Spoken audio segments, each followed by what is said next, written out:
제가 가깝게 아는 선배 목사님 중에 한 분은요, 예전에 자기 고향 교회 목사님의 이 강력한 영향을 받아가지고 나도 나중에 저 목사님 같은 목사가 됐으면 좋겠다 하는 마음을 먹었습니다. 그래서 그 목사님이 저한테 얘기해 주시기를 자기는 청년 때부터 짬만 나면 그 고향교회 목사님을 찾아뵙고 그분이 언제 성경을 읽는지, 어느 정도의 분량을 읽으시는지, 또 언제 기도하시는지, 주로 무슨 내용의 기도를 하시는지 이런 것들을 물어서 배우려고 했습니다.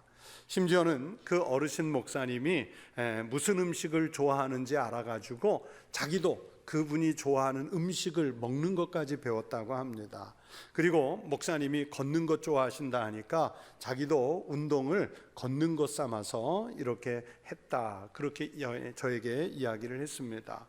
그 배우고 싶은 그 목사님이 나중에 총회장까지 지내셨고, 또 제가 부목사로 있던 교회의 원로 목사님이셔서 제가 그분을 잘 알게 된 다음에 목사님을 정말 닮고 싶어 했던 아무개 목사님 아시죠? 그랬더니 그럼 잘 알지, 내가 잘 알고 있다면서 청년 때 얼마나 날 찾아와서 이것저것 묻고 배우려고 하는지 해서 내가 그때마다 소상히 알려주었다, 저에게 그렇게 말씀해 주시더라고요.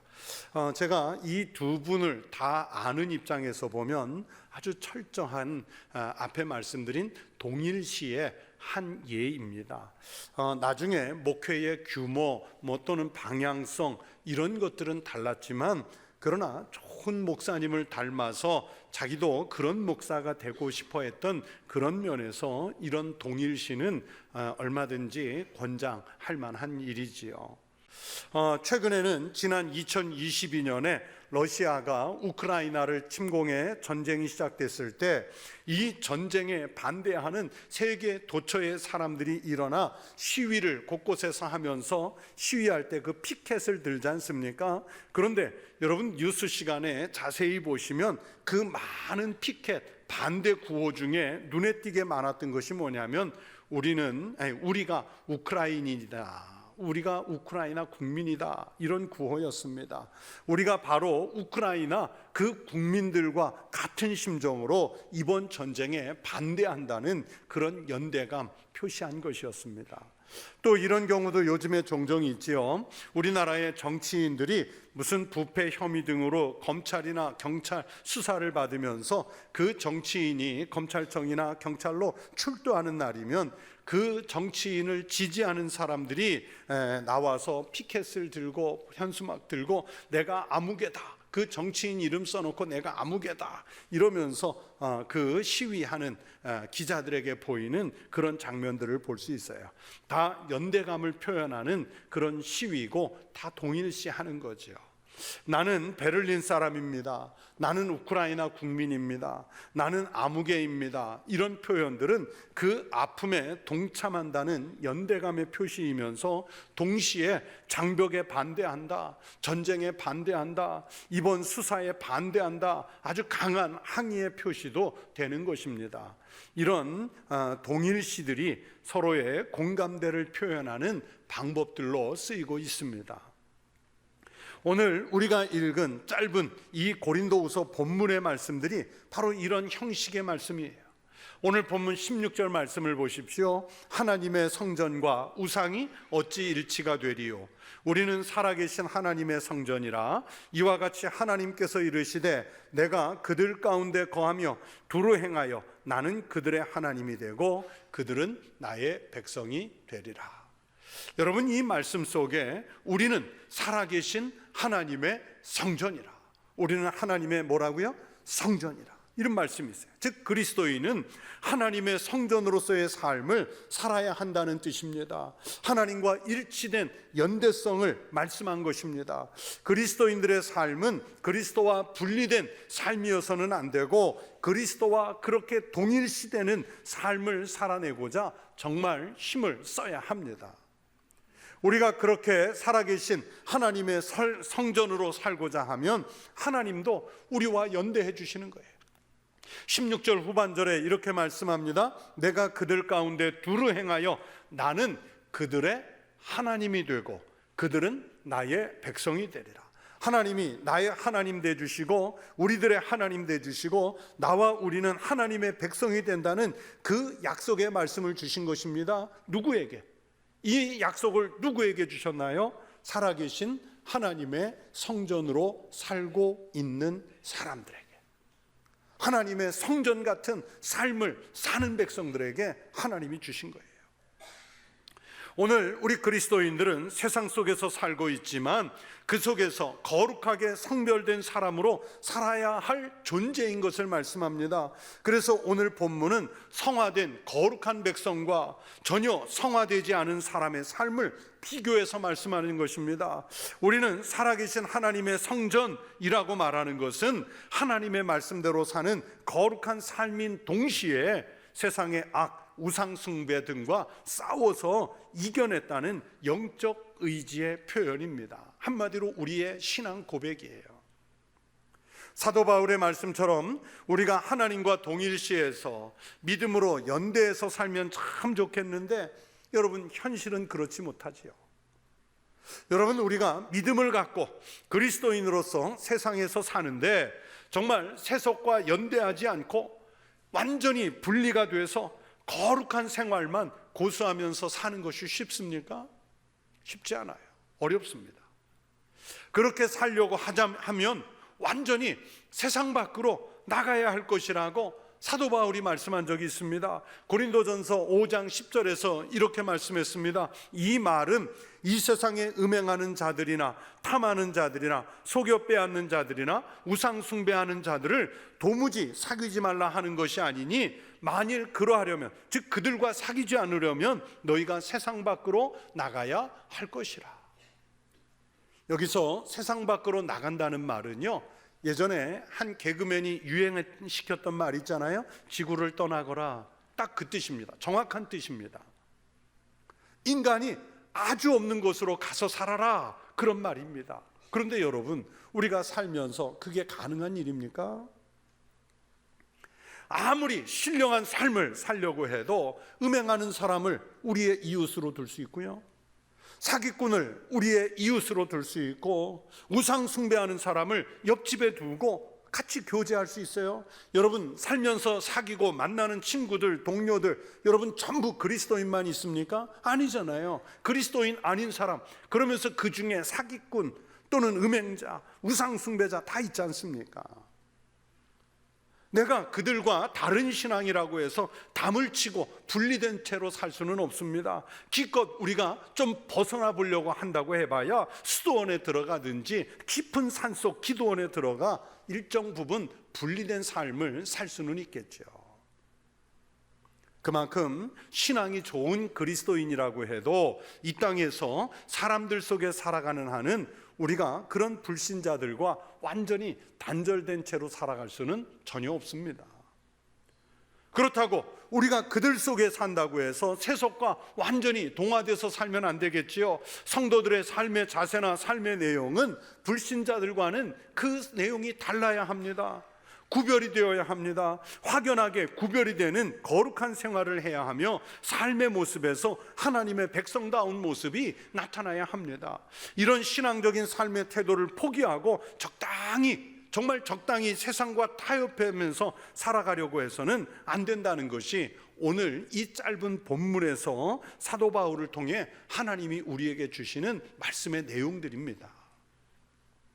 그것을 오늘 본문에서 바울은 우리는 살아계신 하나님의 성전이라고 표현했습니다. 바울은 고린도전서 3장 16절에도 오늘 본문과 비슷한 말씀을 했었습니다. 너희는 너희가 하나님의 성전인 것과 하나님의 성령이 너희 안에 계시는 것을 알지 못하느냐.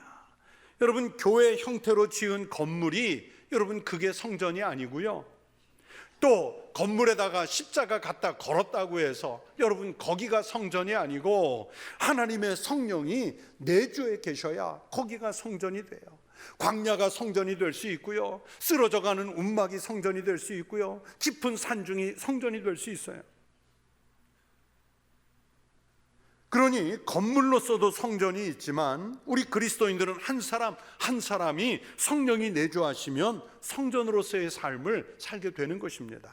그래서 우리는 살아계신 하나님의 성전이 된 줄로 믿습니다. 여러분, 교회 건물을 보세요. 교회 건물이 세상의 건축과는 다른 양식. 여러분, 이렇게 예배당 짓는 이런 모양이 세상 건축이 어디 있습니까? 다른 모양으로 건축되듯이 우리 그리스도인이 성전으로서 살려면 구별이 돼야죠. 달라야 합니다. 그래서 사도 바울은 오늘 본문을 시작하면서 14절을 이렇게 말씀하지요. 너희는 믿지 않는 자와 멍에를 함께 매지 말라. 의와 불법이 어찌 함께하며 빛과 어둠이 어찌 사귀며. 여러분, 멍에가 무엇인지 아시잖아요. 특히 소를 키워보신 분들은 더 잘 아실 것 아닙니까? 멍에는 가축이 행동을 쉽게 하지 못하도록 그 가축을 통제하는 도구지요. 단적으로 농사를 지을 때 소나 나귀, 말 등을 이용해서 밭을 가려고 하면 소나 나귀가 자기들 마음대로 행동하지 못하도록 그것을 통제하는 그런 일로 멍에를 지웁니다. 가끔 일을 효율적으로 하기 위해서 두 마리의 소를 함께 지울 때가 있고, 또는 두 마리의 말이나 두 마리의 나귀를 함께 지울 때가 있습니다. 그런데 비슷하게 생겼다고 해서, 소와 말이 비슷하게 생겼다고 해서, 또는 소와 나귀가 비슷하게 생겼다고 해서 여러분 함께 묶어서 멍에를 지울 수는 없습니다. 신명기 22장 10절에서 이런 말씀이 있습니다. 너는 소와 나귀를 결의하여 갈지 말며. 결의한다는 말은 함께 묶어서 사용한다는 뜻이 있는데, 여러분, 소하고 나귀는요 덩치도 다르고요 보폭이나 성격도 다르기 때문에 함께 묶어서 멍에를 지워 같이 일시킬 수 없어요. 말과 나귀가 비슷하게 생겼다고 해서 같이 묶어서 함께 일을 시킬 수가 없어요. 아마 사도 바울은 이 말씀을 이용해서 오늘 본문을 쓴 것 같습니다. 그런 것처럼 하나님의 성전인 거룩한 성도와 불신자가 함께 엮인 채로 하나님의 뜻을 이루어 갈 수는 없다는 뜻입니다. 그래서 믿지 않는 자와 멍에를 함께 하지 말라고 말씀하셨습니다. 오늘 본문에서 계속 이어지는 말씀이 아주 비슷한 비유들이죠. 빛과 어둠이 어찌 사귀며. 빛과 어둠은 함께 할 수 없습니다. 여러분, 실제로 그렇잖아요.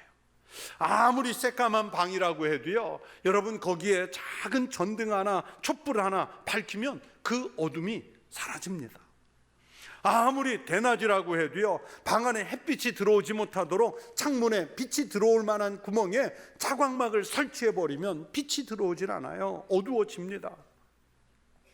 그렇게 빛과 어둠은 서로를 밀어내는 존재이지 함께 할 수가 없어요. 빛은 어둠을 용납하지 않습니다. 요한일서 1장 5절에서 말씀합니다. 하나님은 빛이시라 그에게는 어둠이 조금도 없으시다는 것이라.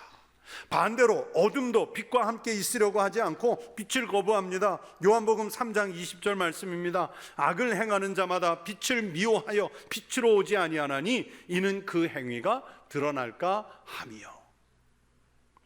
빛이 오면 어둠 내용이 드러날까 봐 빛을 거절해요. 그래서 빛과 어둠, 이 둘은 사귀지 못하는 존재인 것처럼 거룩한 사람과 하나님 없는 사람은 영적인 면에서 구별이 되어야 한다는 뜻입니다. 또 15절에서도 같은 비교를 하지요. 그리스도와 벨리알이 어찌 조화되며 믿는 자와 믿지 않는 자가 어찌 상관하며.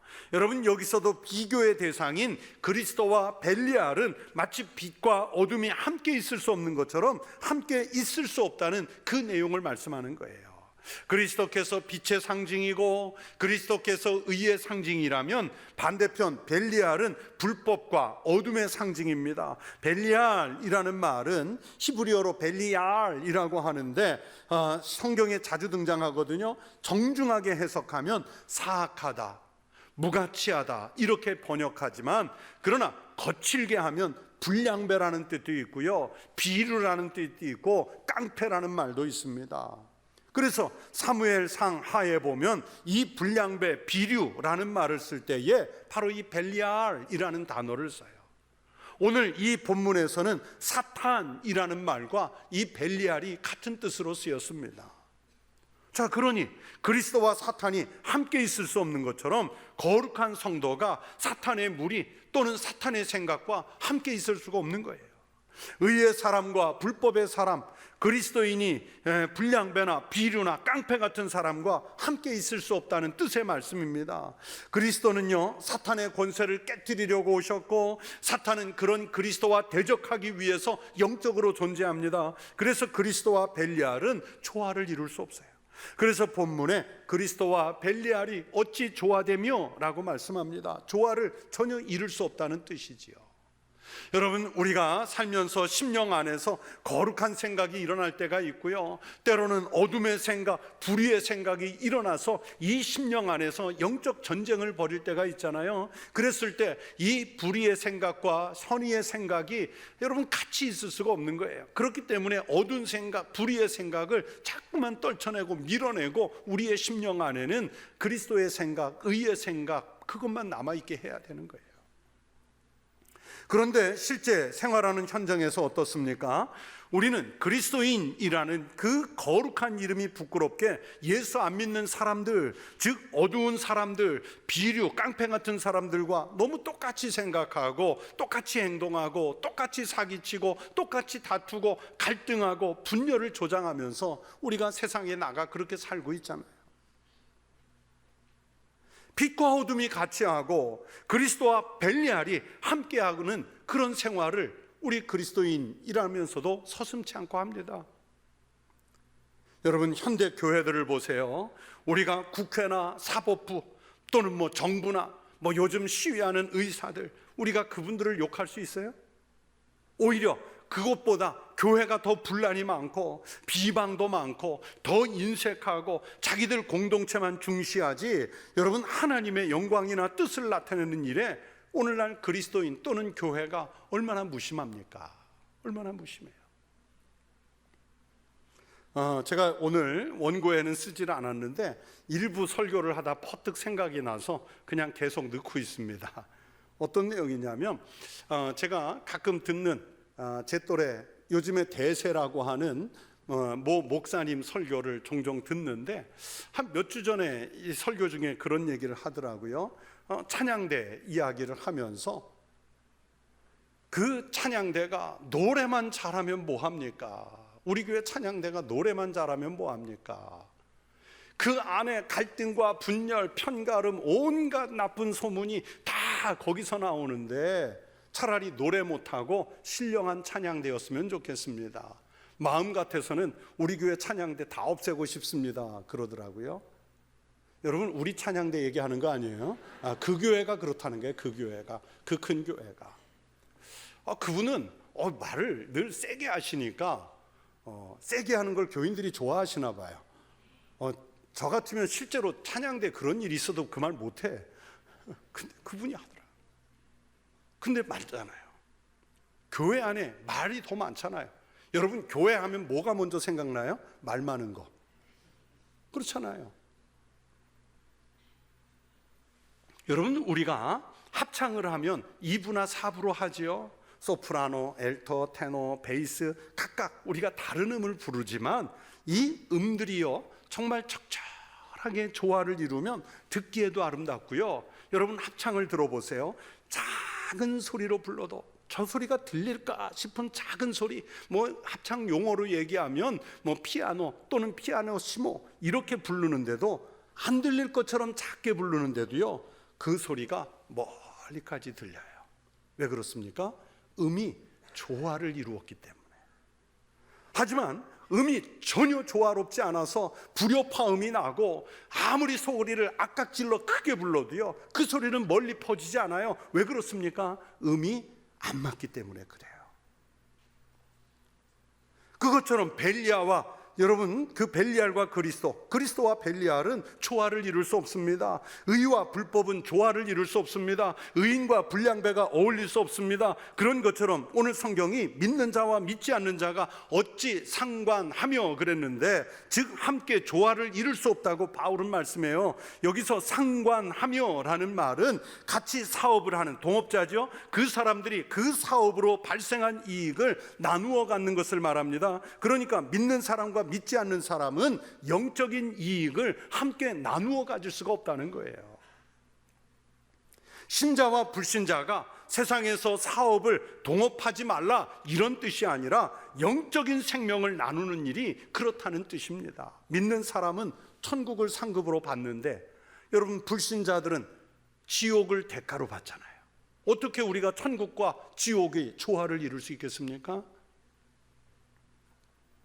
또 비슷한 말씀이 반복되지요. 16절에 하나님의 성전과 우상이 어찌 일치가 되리요, 우리는 하나님의 성전이라. 여러분, 유대인들에게 하나님의 성전에 우상의 형상이 세워지는 것은 상상할 수도 없는 일이에요. 이것이 가장 큰 죄입니다. 남왕국 유다의 므낫세 왕이 하나님 앞에 큰 죄들을 지었는데, 그 다양한 죄 가운데 가장 큰 죄가 성전 안에 우상 세운 거예요.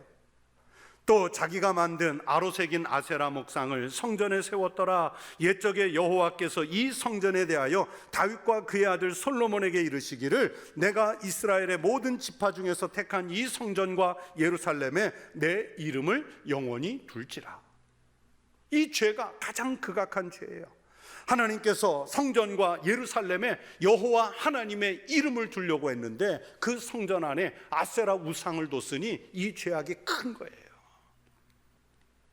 그래서 바울이 내리는 결론은 믿는 자와 믿지 않는 자가 함께 멍에를 맬 수 없고, 의와 불법이 함께 할 수 없고, 빛과 어둠이 함께 할 수 없고, 그리스도와 벨리알이 함께 할 수 없는 것처럼 우리는 그리스도인으로서 성전의 삶, 정결한 삶을 살아야 한다는 것을 말씀한 것입니다. 이 모든 말씀을 종합해서 우리는 살아계신 하나님의 성전이라고 말씀해요. 그래야 하나님이 우리 하나님이 되어주시고 우리가 하나님의 백성이 될 수 있다는 것입니다. 그리고 하나님이 우리 아버지가 되시고 우리가 하나님의 자녀가 될 수 있다고 말씀합니다. 18절을 보십시오. 너희에게 아버지가 되고 너희는 내게 자녀가 되리라. 전능하신 주의 말씀이라 하셨느니라. 여러분, 나의 믿음 생활, 나의 교회 생활을 한번 살펴보십시오. 성경은 분명하게 우리가 하나님의 성전이라고 말씀하셨는데, 우리가 성전이 아니라 불법의 사람으로 어둠의 그늘에서 우상을 좇는 생활이 아닌지 돌아봐야 합니다. 마치 미신을 믿는 것처럼 교회를 다니고 그냥 복을 받기 위해서 복채를 내고 점집 다니듯이 교회를 다니고, 세상의 삶의 자리에서는 불법이든 불신앙이든 어둠이든 내게 손해만 끼치지 않는다면, 아니 오히려 나에게 이익이 된다면 그 어둠이나 불법에 내 몸이나 내 생각을 텀벙 담궈버리는 그런 불의는 우리에게 없었는지요. 우리 그리스도인은 철저하게 종말의 삶을 살아야 합니다. 종말의 삶이란 어느 날 세상이 다 멸망하는 날이 온다 하는 뜻도 있지만, 더 중요한 것은 우리가 하나님 앞에 서는 날을 생각하며 살라는 말씀입니다.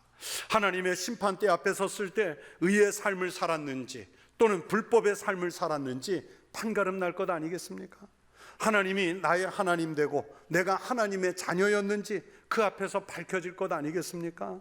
특히 내가 살아계신 하나님의 성전으로 살았는지 우상 숭배자로 살았는지가 드러나게 될 것입니다. 여러분, 우리는 성전의 삶을 살아야 합니다. 그래서 성도란 서로 성전의 삶을 살도록 격려하고 독려하는 관계입니다.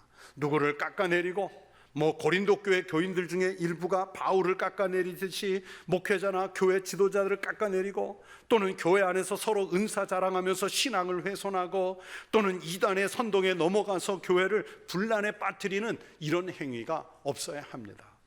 그리고 교회 안에서 그리스도가 아닌 다른 것 자랑하는 언행은 다 벨리알의 행위이며 어둡게 하는 행실입니다. 여러분이 살아가는 세상 속에서도 그래요. 그리스도와 일치된 성전으로서의 삶을 살아내시기를 축원합니다. 성전인 여러분이 가는 곳, 그것이 가정이나 그것이 일터가 성전인 바로 여러분 때문에 성전이 되는 역사가 일어나셔야 합니다.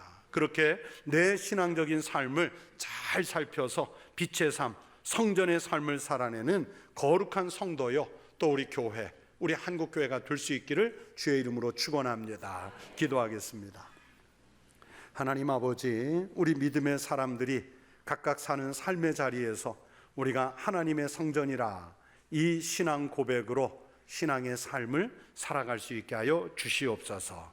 우리가 성전 되지 못하도록 온갖 어둠과 우상 숭배와 벨리알의 횡포와 사탄의 공략이 있을지라도 하나님, 우리가 그리스도의 성전으로서 빛으로서 의의 사람으로서 이겨내고 내가 사는 삶의 자리를 성전으로 바꾸는 거룩한 삶을 살게 하여 주시옵소서. 예수님 이름으로 기도하옵나이다. 아멘.